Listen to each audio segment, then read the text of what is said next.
하나님 감사합니다. 25년 가을에 저희가 에스겔서의 전체를 읽으면서 하나님의 신비하고 오묘한 그 말씀을 이제 이해하고 우리의 삶에 깊이 적용하기 원합니다. 특별히 이 에스겔서가 참 읽기가 쉽지 않은 본문들인데 이 클래스를 통해서 많이 이해되고 알아져서 우리의 신앙과 삶에 큰 유익을 얻을 수 있는 이 시간 될 수 있도록 축복해 주시옵소서. 지난 여름 무척 무더웠지만 우리 교우들이 또 이렇게 강건한 모습으로 다시 클래스에서 만나게 하심을 감사드립니다. 오늘 이 시간에도 하나님의 놀라운 음성을 듣는 귀한 시간으로 주님 인도하여 주시옵소서. 예수님의 이름으로 감사 기도 드리옵나이다. 아멘. 자, 프린트 먼저 보시고요. 이 에스겔서는 시대적인 상황을 이해하셔야만 이 에스겔서의 그 흐름을 조금 이렇게 이해가 돼요. 왜냐하면 이 시대의 그 역사적인 환경 속에서 일어난 거기 때문에 그런 특별한 환경 속에서 에스겔이 하나님으로부터 말씀을 받고 또 환상을 체험하면서 기록한 것이기 때문에 그냥 이렇게 무슨 창세기라든지 출애굽기라든지 시편이라든지 이런 본문들하고는 굉장히 다르고요. 또 다른 예언서들, 선지서들의 그 예언서하고도 아주 달라요.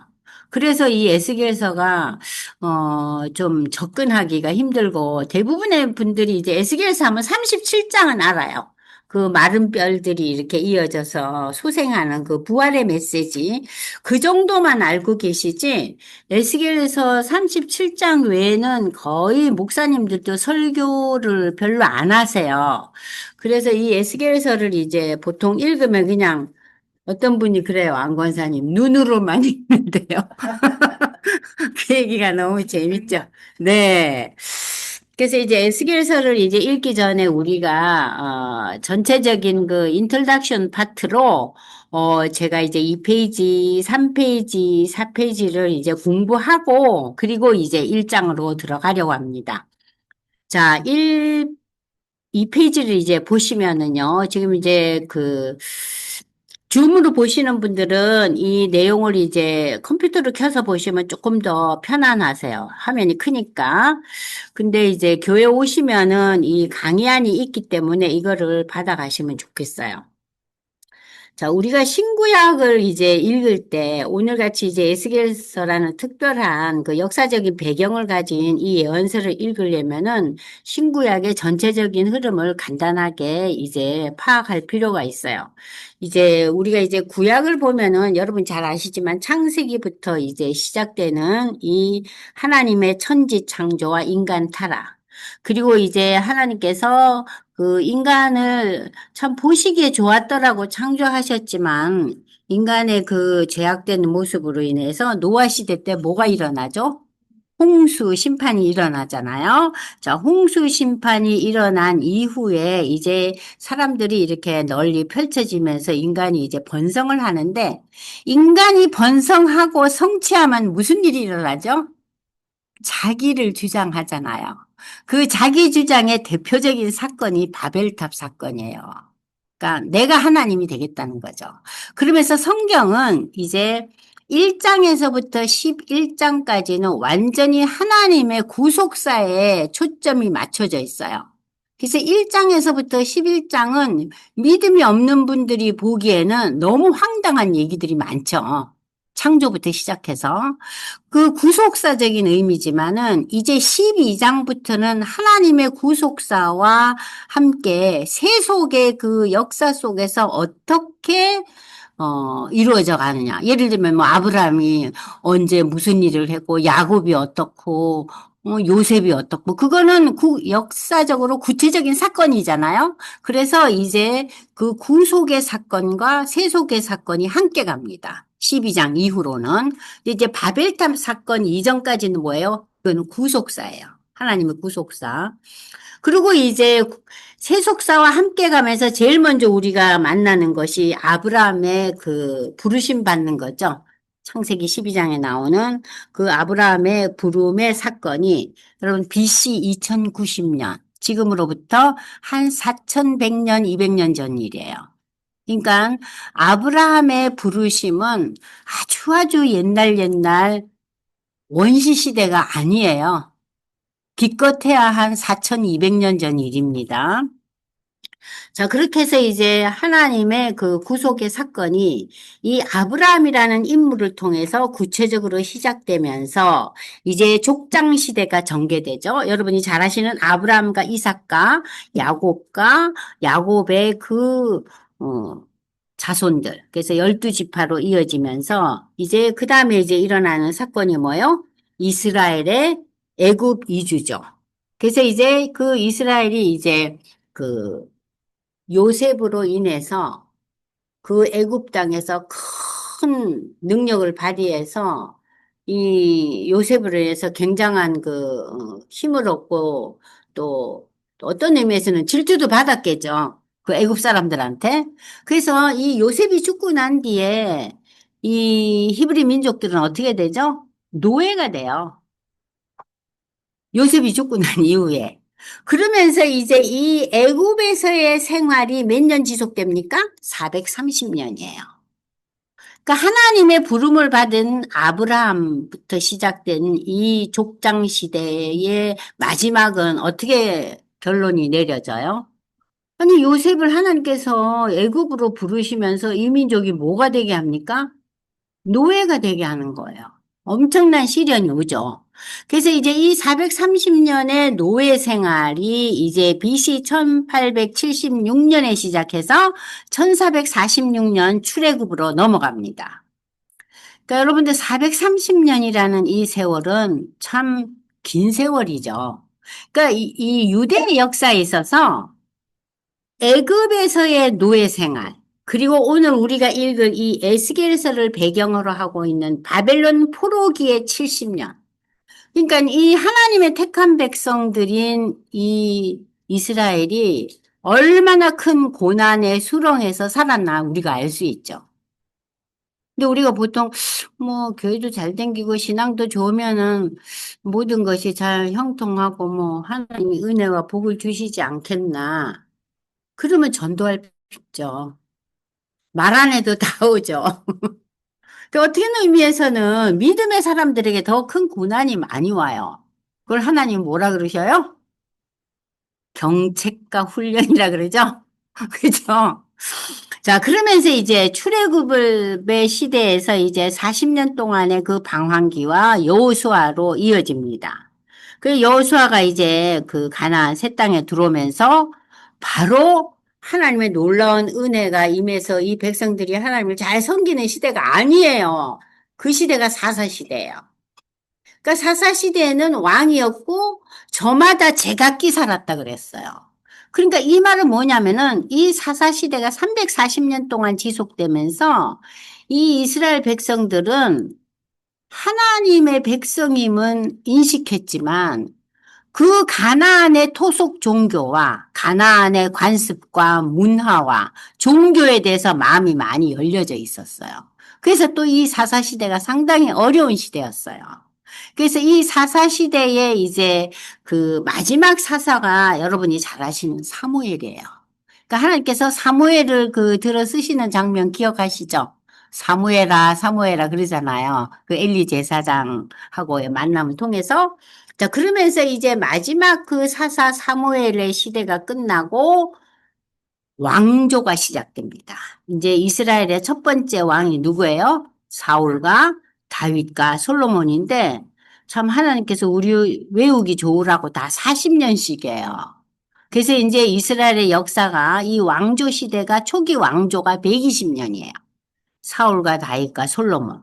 그러나 이 120년의 시대가 끝나면서 왕국이 분열되죠. 그 분열의 원인이 뭐라 그랬죠? 열왕기서에서 솔로몬이 이방에서 들어온 여러 가지 솔로몬은 나름대로 나라를 부강하기 위해서 이웃의 여러 이방 민족들을 끌어들여서 무역을 하고 나라를 창대케 하지만 그 무역을 통해서 그 나라의 공주들을 들여오고 또 그 나라의 문화와 종교를 들어오면서 이제 그 우상을 섬기는 수많은 죄악에 빠지고 말아요. 그래서 이제 왕국이 분열되죠. 그래서 이제 여로보암과 또 르호보암이라는 이 새로운 왕조, 북왕국과 남유다 왕국. 근데 이제 북왕국은 BC 722년 당시 세계를 제패하던 여러분 세계사에서 보시면 아수르는 아시리아로 나와요. 아시리아 들어보셨죠?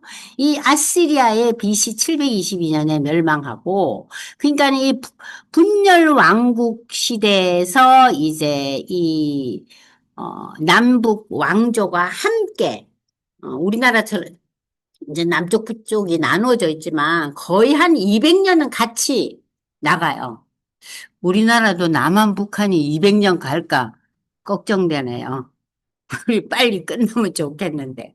네, 아무튼 이 북왕국과 남왕국은 200년 지속되면서 먼저 북왕국이 멸망하고 남유다는 BC 586년에 바벨론에게 멸망합니다. 자, 그러는 과정 속에서 이제 우리가 오늘 배우는 이 에스겔서는 바벨론 포로 시대가 3차로 나눠져 있어요. 그럼 처음에 이 요시야 왕의 아들인 여호아스가 이제 왕이 됩니다. 그러나 이제 3개월 통치로 끝나고 그리고 난 뒤에 1차 포로기가 이제 바벨론에 의해서 시작되는데 1차 포로기가 이제 여호와김 11년 동안 통치해요. 그리고 2차 포로기가 여호와김의 아들인 여호야긴. 그리고 이제 3차 포로기가 시드기야. 시드기야는 그러니까는 그 요시아의 아들이에요. 그러니까 요시아의 아들 셋과 요시아의 손자를 통해서 지금 여러분들 20 거의 3년 동안의 이 멸망을 앞둔 아주 혼란기가 전개되는 거예요. 근데 1차 포로기에 연결된 인물이 여러분이 잘 아시는 다니엘이에요. 다니엘 기억하시죠? 그럼 2차 포로기에는 누구냐? 오늘 우리가 읽을 에스겔 선지자예요. 그리고 이제 3차 포로 기에는 이제 시드기야가 이제 잡혀가지는 그 상황이죠. 자, 그러면 이 시기에 예루살렘에서 남아서 그 백성들을 위해서 말씀을 선포한 선지자가 예레미야예요. 그러니까 이 시대, 유다 왕국이 멸망하는 이 3차 포로기 시대 때 다니엘, 에스겔, 예레미야 이 유명한 지도자들을 하나님께서 붙여주셨어요. 그래서 저들은 비록 바벨론에 멸망했지만 하나님께서 그 멸망으로 끝내지 않고 항상 뿌리를 남겨줬어요. 그걸 구약에서는 남은 자 사상이라고 해요. 남겨뒀어요. 뭔가 뿌리가 남아있는 거예요. 그러면서 이제 1차 포로 기한, 2차 포로 기한, 3차 포로 기한의 그 새로운 시대가 오죠. 그래서 1차 포로 기한이 수룹바벨을 통해서 성전을 재건합니다. BC 516년에. 그리고 이제 2차 포로기한 성전이 완성되고 난 뒤에 에스라를 통해서 성경을 읽고 회개를 하는 개혁의 운동이 일어나요. BC 458년. 그리고 이제 포로기한 시대가 이제 느헤미야서 기억나시죠? 느헤미야가 아주 정말 지혜가 충만했던 그런 지도자였잖아요. 그래서 느헤미야가 마지막 한 일이 예루살렘 성벽이 다 무너진 그곳을 성벽을 수축하는 일로서 이제 포로 기한 시대가 마무리돼요. 그러면 왜 하나님께서 성전을 재건하고 말씀으로 회개로 돌아가는 개혁 운동이 2차에 있고 3차에 이르러서 성벽이 수축됩니다. 사실 이 당시에 유대 나라는 국가로서 존재할 수는 없었어요. 땅 위에서 살고 있었고 백성은 있었지만 국권은 어떤 상태였어요? 상실되어 있었어요. 그죠? 나라가 없잖아요. 왕이 없잖아요. 자, 이러한 상태 속에서 하나님이 제일 먼저 귀환하고 회복된 게 성전을 짓게 하시고 두 번째가 뭐예요? 말씀으로 돌아가는 회개 운동을 일으키시고 세 번이 성벽을 수축하는데 이 성벽이 예루살렘 성벽이에요. 그러면 국권이 없는 나라가 여러분들 성벽이 필요해요? 사실은 필요 없어요. 성벽을 왜 쌓아요? 외세 침입을 막기 위해서 쌓잖아요. 그런데 이 성벽 수축의 의미는 다른 나라와 달라요. 예루살렘 이 도성이라는 것은 하나님의 도성이에요. 인간의 도성이 아니라는 거죠. 그런 의미에서 마무리로 이 하나님의 도성을 완공하면서 포로 귀환 시대를 마무리 짓고 있는 거예요. 그래서 이 성전 재건, 신앙의 개혁 운동, 성벽 완공 이것은 어, 유대 백성들로 하여금 하나님의 그 온전한 회복에 대한 과정으로 여러분들이 생각할 수 있는 거예요. 이해되시죠? 네.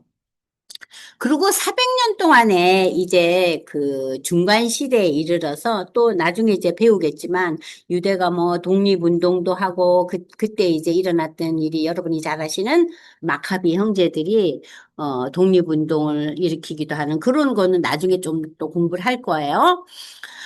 자, 그리고 이제 신약에 와서 예수님이 오시기 전에 이제 세례 요한과 예수님 탄생, 그리고 예수님의 공생에 예수님이 이제 그 공생의 3년 동안 12사도를 부르시고, 그리고 예수의 죽음과 부활, 그리고 이제 사도행전 1장에 나오는 선교 대명령과 승천 장면 기억나시죠? 사도행전 1장에 나타나는.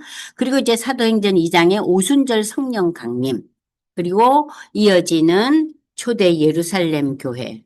교회가 너무 성장하고, 아주 커져가면서 이 교회에서 예루살렘 교회는 무슨 제도를 만들죠? 집사의 제도를 만들죠. 그리고 이제 이 교회가 커가니까 유대인들의 환란과 박해가 일어나면서 스데반 집사가 순교하는 장면이 이제 어, 순교와 그 설교하는 장면이 사도행전 7장, 8장 쭉 나오잖아요. 그리고 이제 9장에 가서 여러분이 잘 아시는 다메섹 도상에 바울의 회심이 나옵니다. 그게 이제 AD 34년이에요. 자, 그리고 이제 그 바울이 회심하고 난 이후에 바나바가 이제 그 바울을 이제 불러서 둘이서 이제 그 예루살렘을 많이 사람들이 떠나요, 교회를. 너무 핍박이 심해서. 그래서 12사도와 그러니까는 그뭐 자녀들이라든지 그 형제자매, 가족들 외에는 다 떠나요. 너무 박해가 심해서. 누구로부터?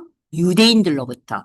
그래서 이제 그 안디옥이라는 예루살렘에서 북쪽으로 쭉 올라가는 그 안디옥 교회에 이제 그 바울과 바나바가 교회를 개척하면서 안디옥 교회가 세계 선교의 교보를 역할을 합니다. 그래서 여러분들 요즘도 우리가 이렇게 시내 이렇게 가보면 교회 이름 중에 안디옥 교회가 많죠. 안디옥 교회는 선교의 교회라는 그러한 의미를 포함하고 있어요. 그래서 이 안디옥 교회에서 처음으로 예수 믿지 않는 그 지역 사람들이 예수 믿는 사람들을 보고 그리스도인이라는 이름을 불렀다. 그래서 크리스찬이라는 이 명칭이 생긴 거예요. 그 이후로 이제 사도 야고보가 순교하고 사도 야고보의 순교가 사도행전 12장에 나오면서 12장 마지막에 누가 죽습니까? 헤롯이 성경에 의하면 벌레가 먹어 죽었다 그랬어요. 그러니까 무슨 전염병으로 갑자기 죽어요.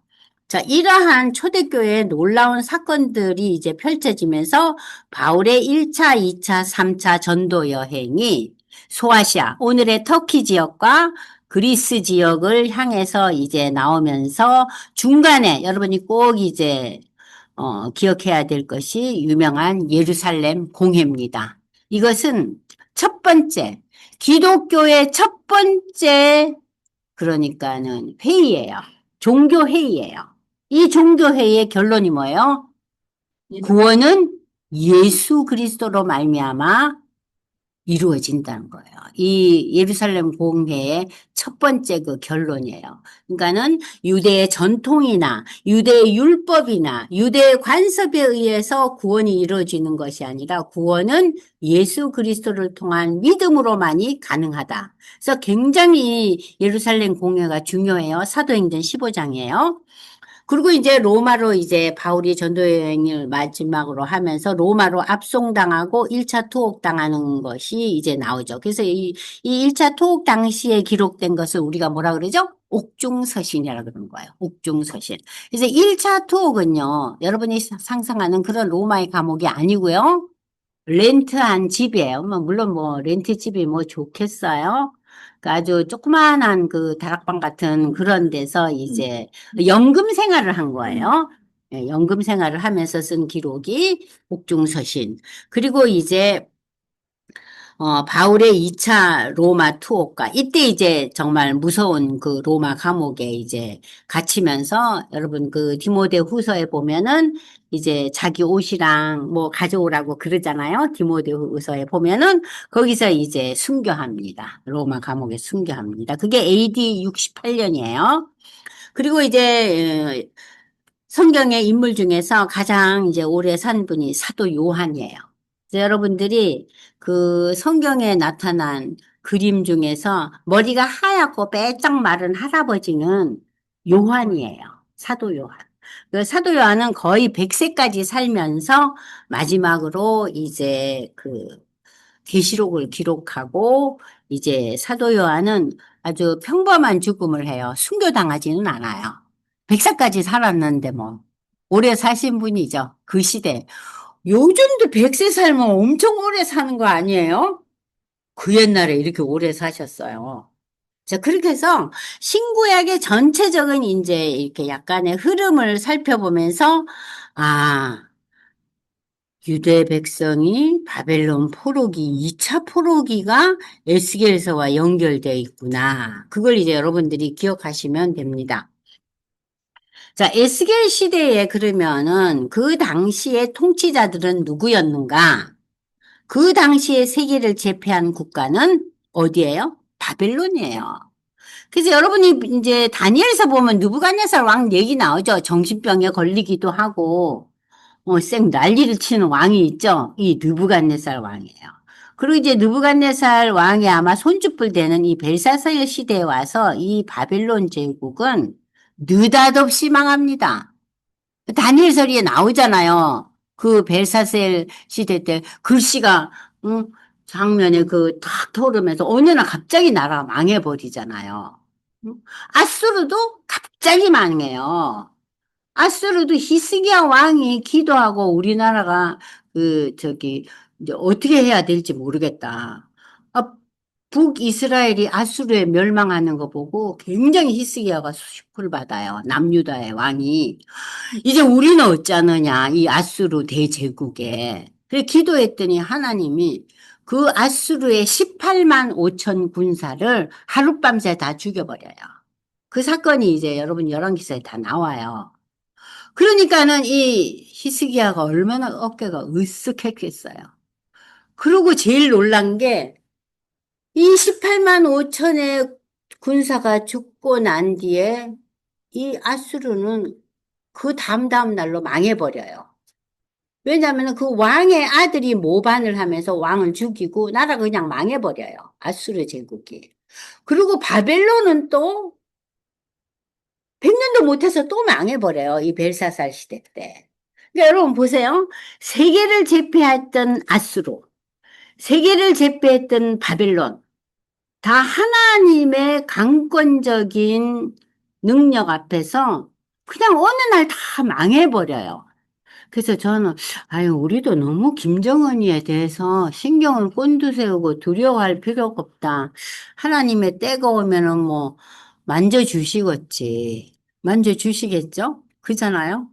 그리고 하나님께서 이 바벨론이 어느 날 망하면서 바사라는 메대 지역이 그 당시에는 더 큰 나라였지만 메대를 바사가 정복하면서 그 바사의 고레스 왕이 무슨 일을 합니까? 바벨론 포로들을 돌아오게끔 조서를 내주고 성전을 지을 수 있도록 여러분들 느헤미 그 열왕기상 마지막 역대기하 마지막 또 에스라서 1장 보면은 이 고레스가 어떻게 바벨론 포로에서 돌아오게 했는지 자세하게 기록돼 있어요. 응? 조서를 선포하고 저들을 돌아가게 하고 돌아갈 때 그냥 가지 않고 뭘 들려줘요? 성전을 지을 수 있도록 온갖 거를 다 지원해줘라. 그래서 이 고레스를 가리켜서 하나님의 사람이라 그러잖아요. 하나님의 종이라는 표현을 하고 있잖아요. 그러니까 이 역사를 보면은요, 하나님께서 유대에 대해서 엄청난 경책도 하시고, 훈련도 시키시고, 고난도 겪으시게 하시지만은, 세계 어느 누구도 경험할 수 없는 하나님의 섭리와 다스림을 이 백성들은 경험해요.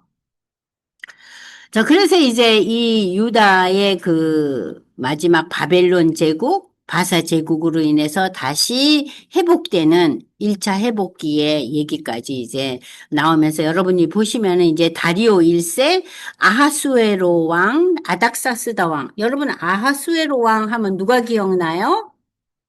에스더. 그죠? 또 아닥사스다는 느헤미야. 그죠? 그러니까는 이런 걸 볼 때 어머나 하나님께서는 고레스만 세워놓지 않고 계속해서 바사 제국의 그 역대 왕들의 왕비가 되게 하고 역대 그 바사 제국의 그 통치하는 왕의 어 그야말로 느헤미야가 무슨 일을 했어요? 요즘 말로 말하면은 뭐 일종의 비서실장이라 그러나요? 뭐 하여튼 술 맡은 간원이 뭐냐면은 많이 뭐 먹기 전에 시식하는 사람이에요. 그 굉장히 중요한 역할이에요. 비서실장 같은 그런 역할이에요. 그러니까 하나님께서 바사 제국을 일으키면서 시시때때로 고레스와 아하수에로와 아닥사스다를 통해서 유대인들에 대한 그 연결고리를 계속 이어지는 역사가 여러분들이 이제 성경에서 찾아볼 수 있는 거예요. 에스더서와 느헤미야서를 통해서. 자, 그리고 이제 여러분들이 이제 유다의 왕들, 마지막 멸망 직전의 왕들을 이제 아까 제가 설명했잖아요. 요게 처음에 성경을 읽으실 때 열왕기 하와 또 역대기 하를 읽을 때 굉장히 헷갈려요. 아, 이게 뭔가. 근데 이렇게 구별을 해 놓으셨으니까 요거를 딱 옆에 놓고 여러분들이 그 역대하 마지막 장과 열왕기하 마지막을 읽으시면은요, 이렇게 좀 뭐라 그러죠? 우리 고등학교 2학년, 3학년 때 국사 선생님이 찝어주죠? 간결하게. 그러니까 요걸 보고 계시면은 좀 쉽게 이해가 돼요. 저는 처음에 열왕기하와 역대기하 마지막 멸망 시기를 읽을 때 5번, 6번 읽어도 그냥 헷갈리는 거예요. 이름도 다 비슷하고.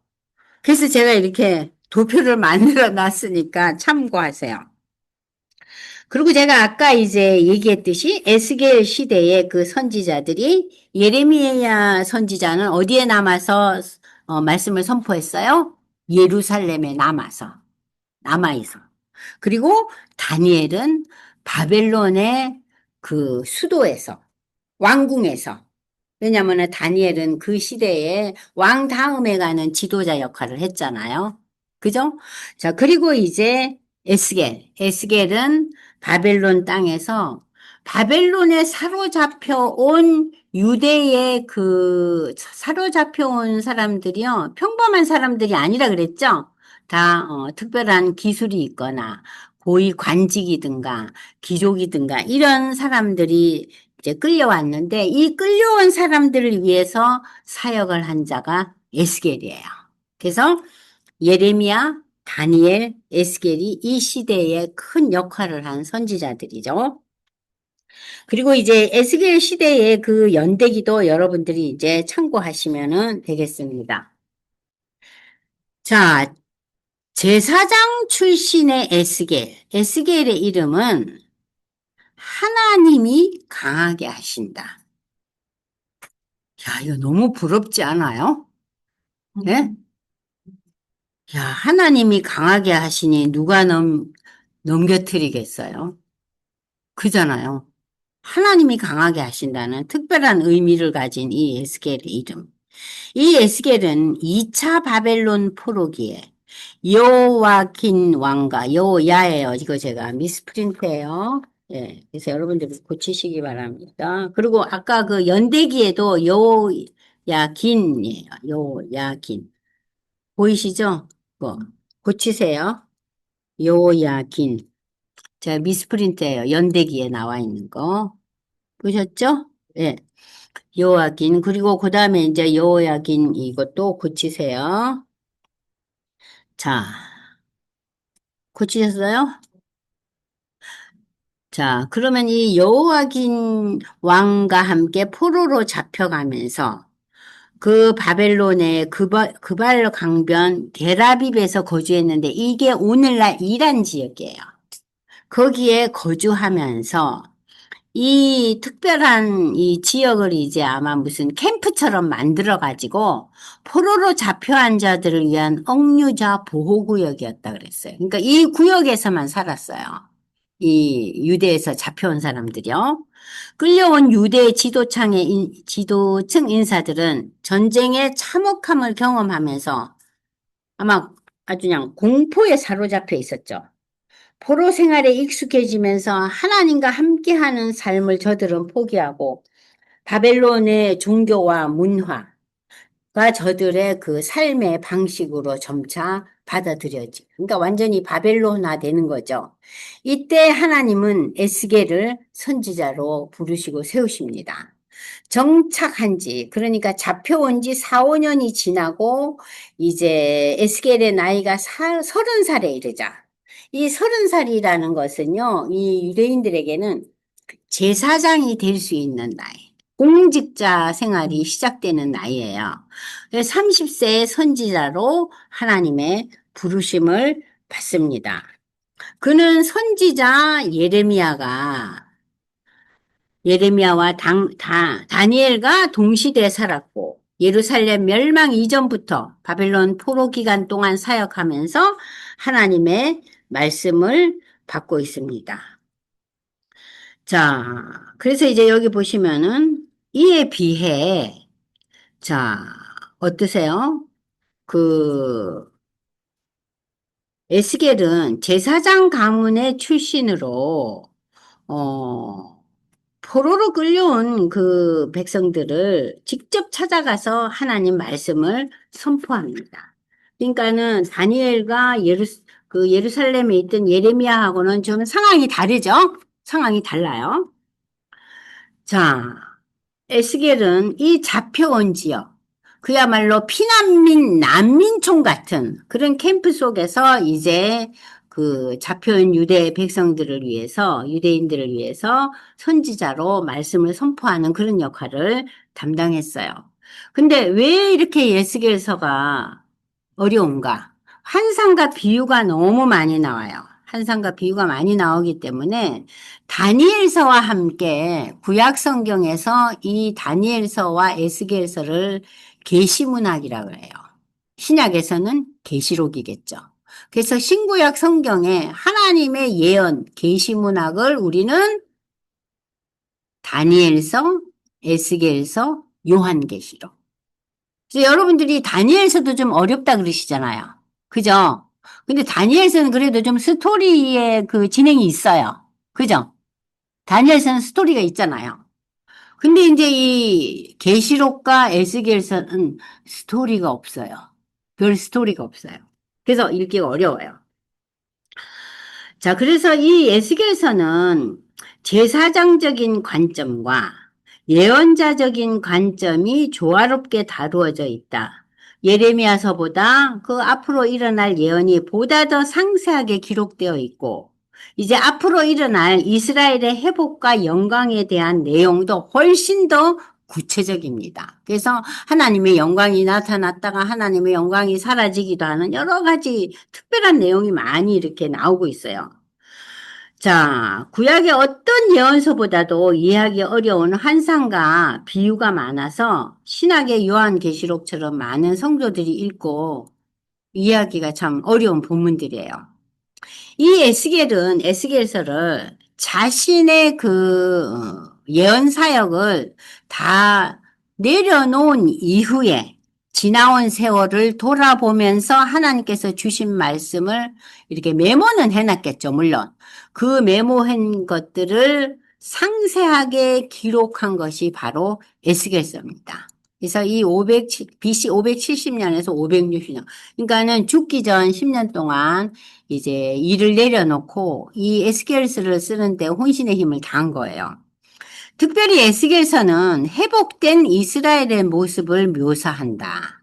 이건 뭐냐면은 우리가 이제 그 장차 이말 새하늘과 새 땅의 영광을 미리 보는 종말에 대한 기록으로 이 종말에 대한 기록이 다니엘서와 함께 구약을 대표하는 계시문 문학서이다.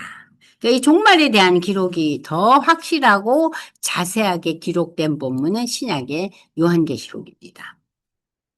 그러면 이 에스겔서의 저자와 기록 연대는 어떤가? 저자가 1인칭을 사용하고 있어요. 그러니까 자서전적으로 이 에스겔서가 기록되고 있어요. 그래서 에스겔 자신이 저자인 것이 확실하죠. 제사장인 에스겔의 그 성향이 뭐 제사에 대한 거, 성전에 대한 이런 얘기들이 참 많이 나오고 있어요. 제물에 대한 얘기. 그래서 에스겔은 BC 593년에서 570년까지 사역하면서 에스겔서를 이제 기록한 것은 죽기 전에 10년 동안 기록되지 않았는가. 자, 기록 동기를 여러분이 좀 면밀하게 살펴보시기 바랍니다. 기록 동기 에스겔은 이 본서를 통해서 포로된 유다 백성들에게 저들이 지금 처해 있는 이 비참한 고난의 상황이 자신들의 죄로 인한 것임을 깨닫게 하는 거예요. 그래서 회개하라고. 여러분들이 그 열왕기 상하와 역대기 상하를 읽어보면은 이스라엘 백성들은 하나님을 거부하고 인정하지 않은 건 아니에요. 하나님을 인정하고 다 받아들이면서 오른손으로는 왼손으로는 뭘 받아들여요? 열방의 우상을 너무 근사한 거예요.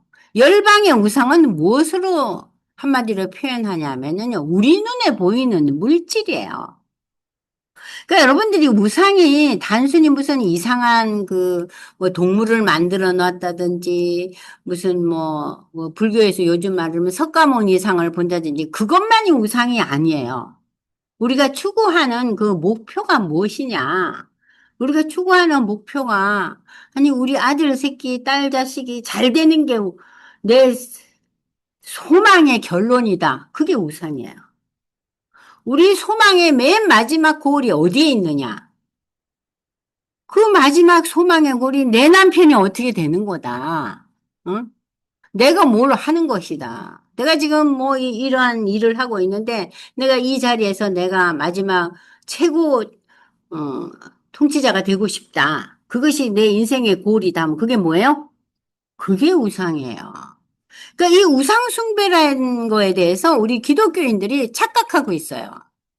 우상 숭배는 다른 신을 섬기는 거. 이 다른 신에는 우리가 소위 생각하는 그런 신적인 존재가 아니라 내가 너무 내 마음이 깊이 연결돼 있고 거기에서 헤어나지 못한다면은 그것이 바로 우상이에요.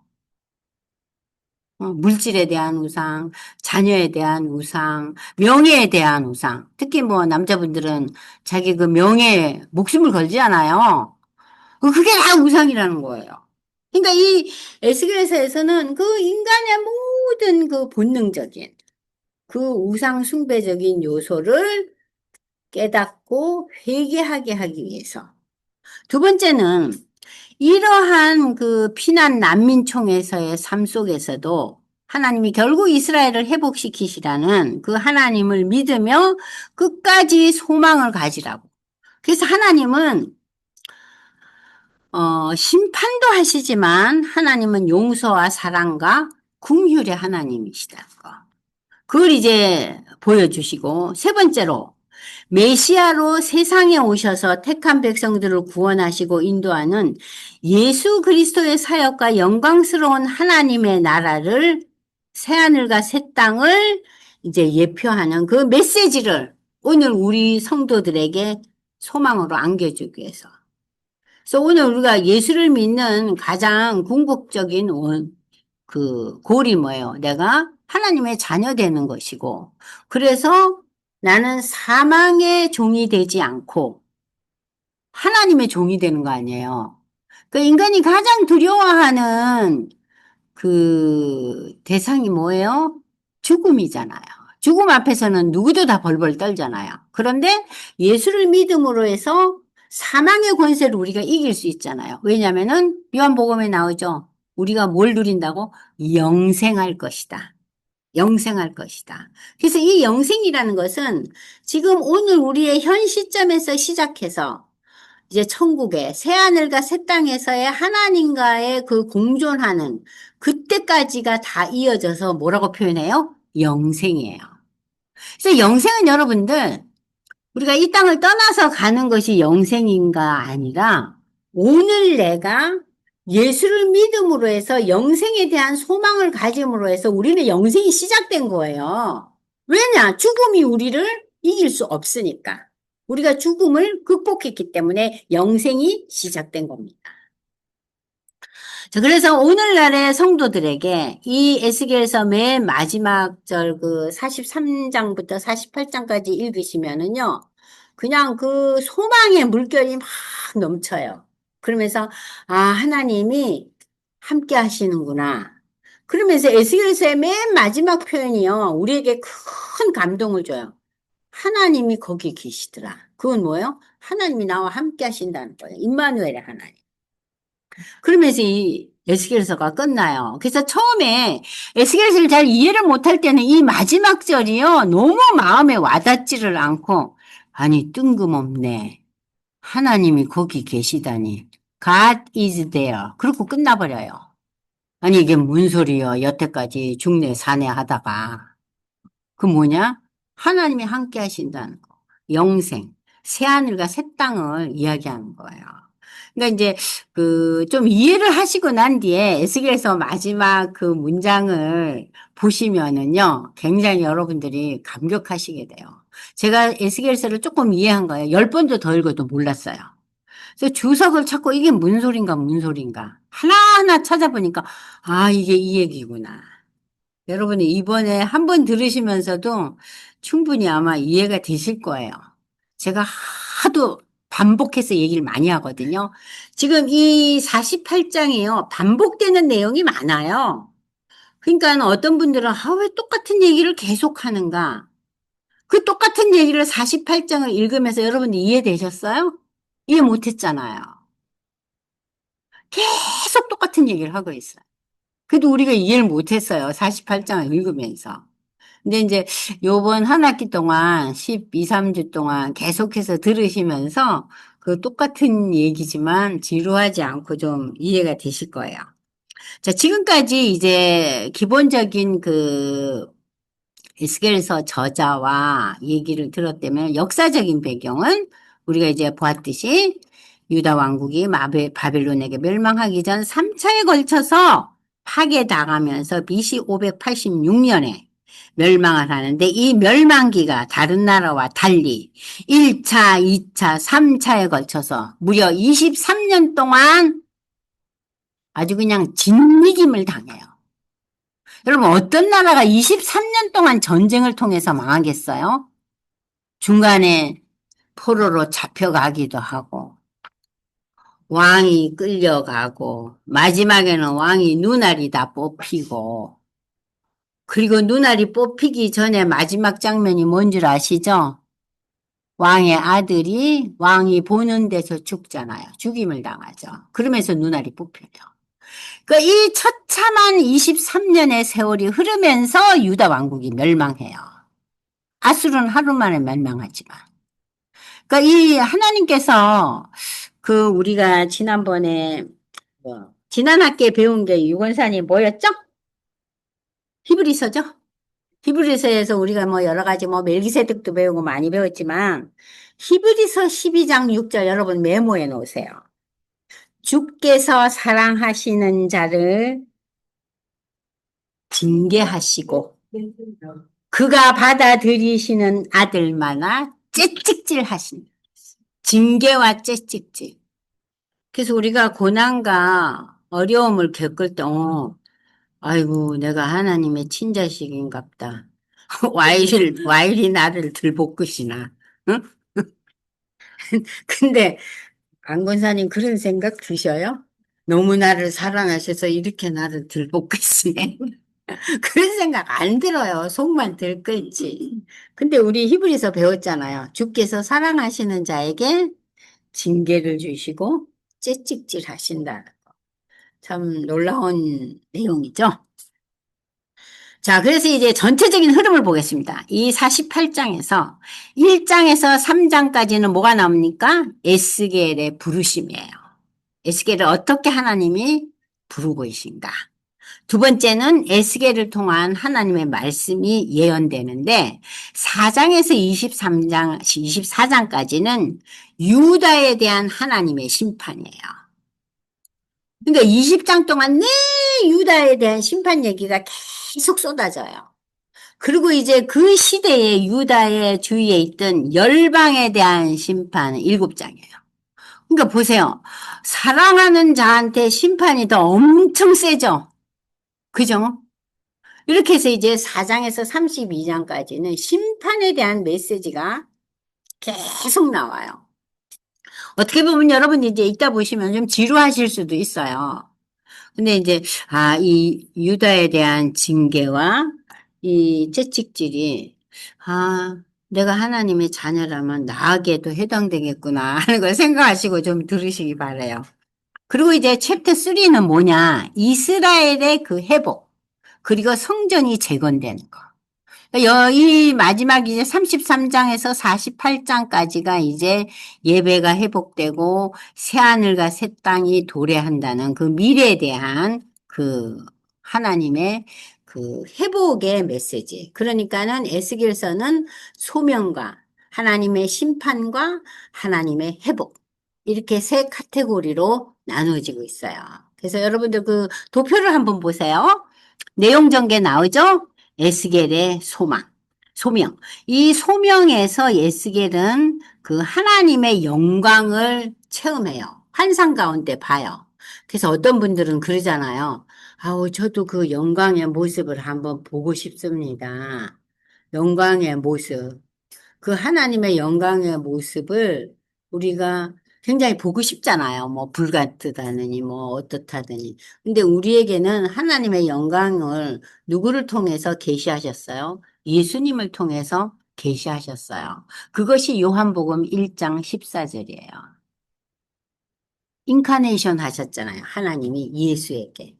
그래서 우리는 이 하나님의 영광을 보여달라고 아우성칠 필요가 없는 거예요. 누굴 통해서 하나님을 우리는 만나고 그 교제를 나눠요? 예수님을 통해서.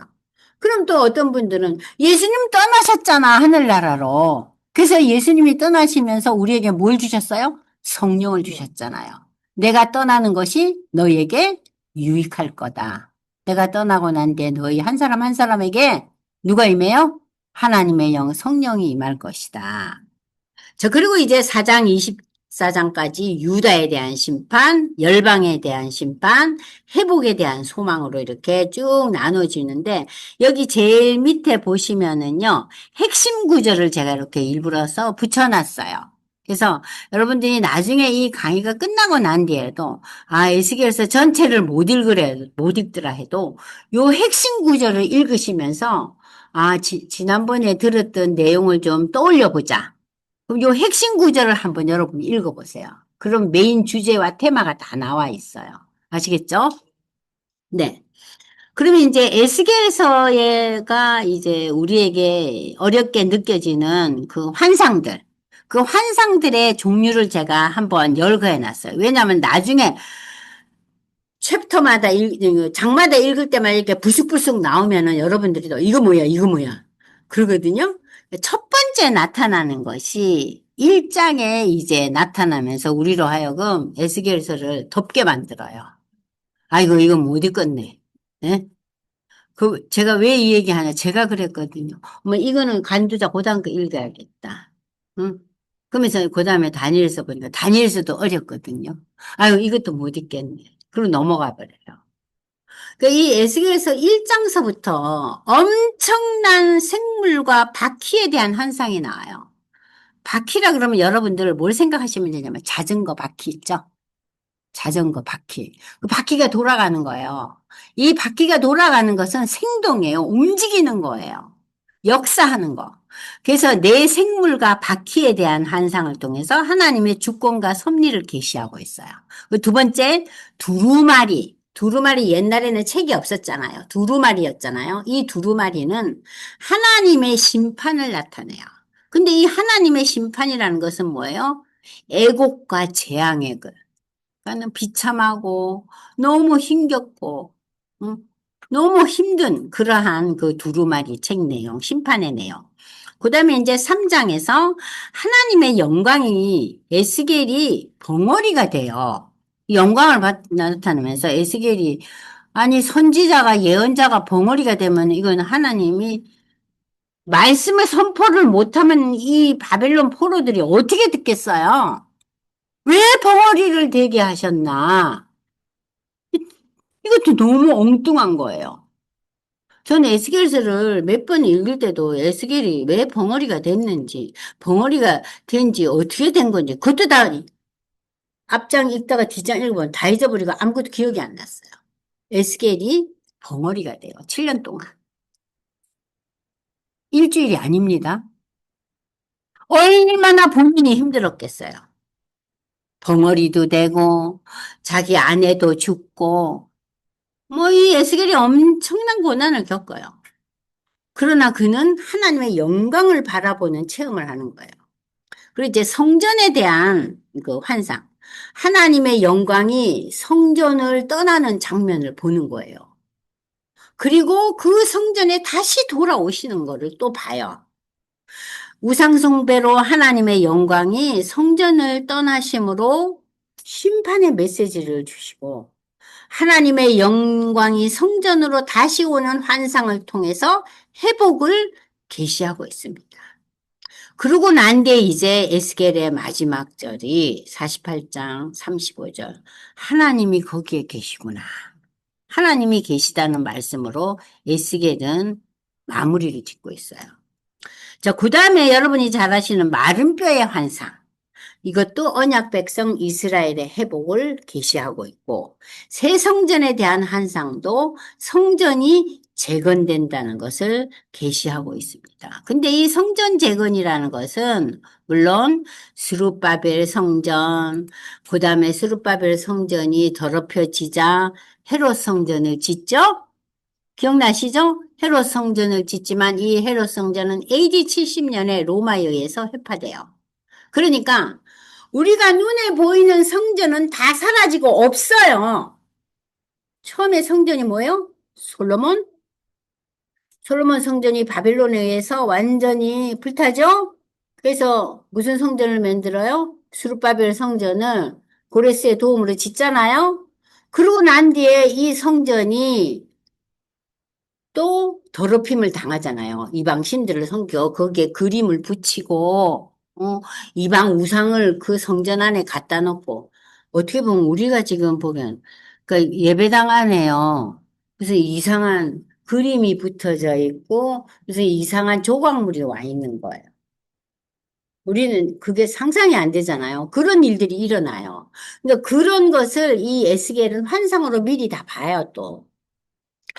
자, 그러면서 이제 새 성전에 대한 그 환상을 보는 겁니다. 여러분, 새 성전이라는 것은 헤롯 성전까지 다 엎어지면서 우리 눈으로 볼 수 있는 성전은 지구상에서 다 사라져요. 그 우리는 지금 뭘 가지고 있어요? 우리가 예배드리는 하나님의 성전을 가지고 있지만, 그리고 우리가 오늘날 예수를 믿음으로 해서 내가 뭐예요? 내 몸이 하나님의 성전입니다. 그러니까 성전의 그 흐름의 역사를 여러분들이 기억하시는 거예요. 첫 번은 뭐예요? 성막이었죠? 그죠? 성막 시대. 그 다음에 솔로몬 성전 시대. 그리고 스룹바벨 성전 시대. 헤롯 성전 시대 다 없어져요. 그러고 난 뒤에 예수님이 이제 내가 성전이다 그러시죠? 예수님이 오셔서. 그잖아요. 예수님이 성전이고. 그 다음에 예수 믿는 자들을 향해서 바울이 고린도후서 6장에 뭐라? 네가 하나님의 성령이 거하는 하나님의 성전인 것을 네가 모르느냐? 바울이 그러잖아요. 우리가 성전이고. 종말의 새하늘과 새 땅에서 거기에 정말 우리가 소망하는 성전. 새하늘과 새 땅에서 우리가 하나님과 함께 임마누엘 해요. 함께 거해요. 그게 성전이에요. 이제 성전의 흐름에 대해서 이제 간략하게 이해되셨죠? 네. 그러면서 이 에스겔서가 하나님이 계시다. 이걸로 마무리가 돼요. 네. 에스겔서 공부 끝났어요. 전체적인 이제 그 브리핑을 지금 한 거예요. 그리고 이제 조금 쉬었다가 여러분들 그 에스겔의 소명 오늘 1장, 2장 공부할 거예요.